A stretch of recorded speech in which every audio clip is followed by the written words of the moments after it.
friends, welcome back to my channel. Today we are talking about 3 palettes that I have made a decision on. I have my Coastal Scents Revealed 2, I have my ColourPop Disney Princess Designer Collection Around 1, and then I have my Jaclyn Hill Favorites Morphe palette. I have a favorite, a mixed feelings, and a decluttered one. So let's go ahead and start with my decluttered one. So I am going to be getting rid of my Revealed 2 from Coastal Scents. These have just not fared very well in my makeup collection. When I look at this, I think this is a stunning palette and I am super into it. And I feel like this has more variety at face value than the Urban Decay Naked 3, which this is a copycat of. But for whatever reason, whenever I'd go to pull it out, I'd be like, nah, I don't want to use it. I'm not inspired to find a look with it. And then on the occasion that I did use it, I just felt like I wasn't in love with the longevity of the shadow. And so I just feel like after sitting in my test out drawer for nearly 6 months, I just don't love this palette. And that to me on its own should be a sign.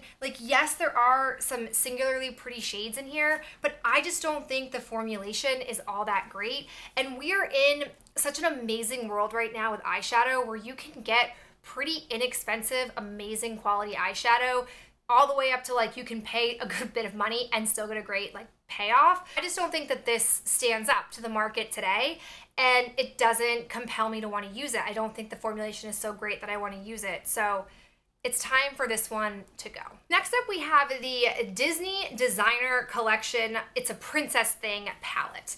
This is what the palette looks like if you have not recently seen it. I have mixed feelings about this palette.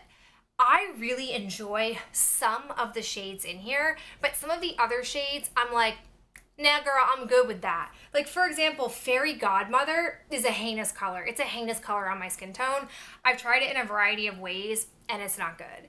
But I love this row of mattes. Their matte formula, it is stellar.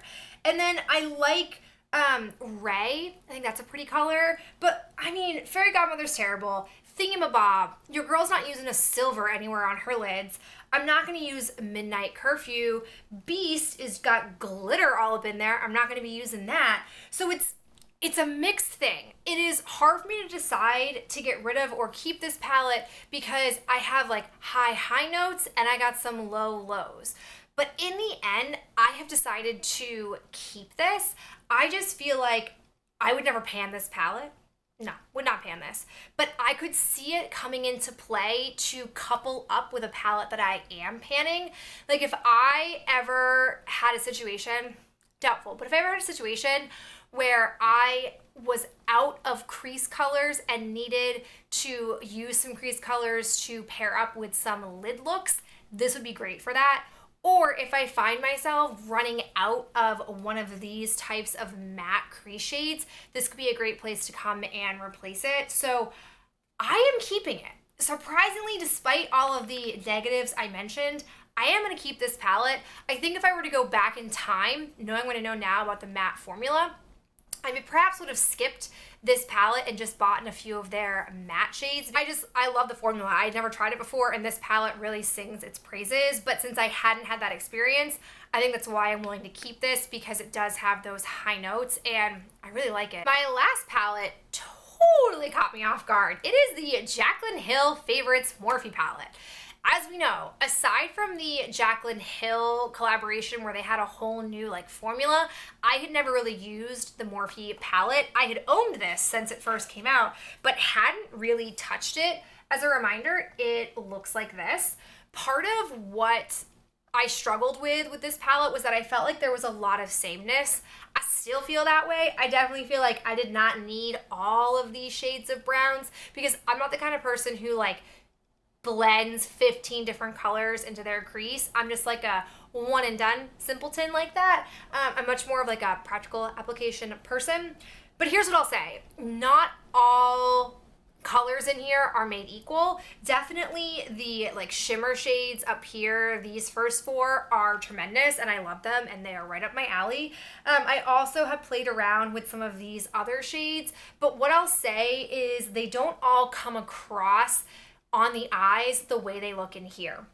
Like for example, this purpley color does not look very purple and pigmented. This comes across as much more magenta-y on your, lid crease area. So I will definitely say that as I go to pull this out, I'm probably going to be more apt to like pop out some of the shades I don't like or pop some of the shades that I do like into an actual palette and not keep this entire thing.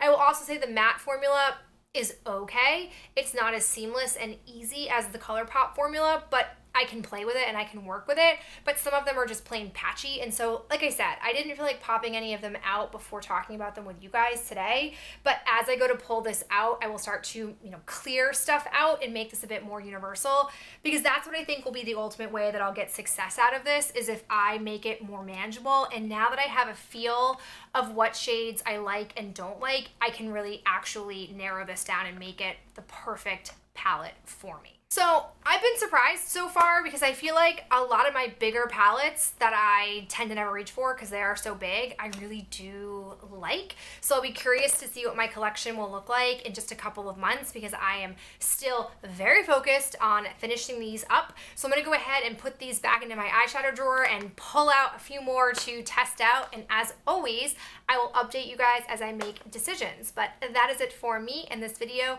I'll talk to you in my next video real soon. Bye.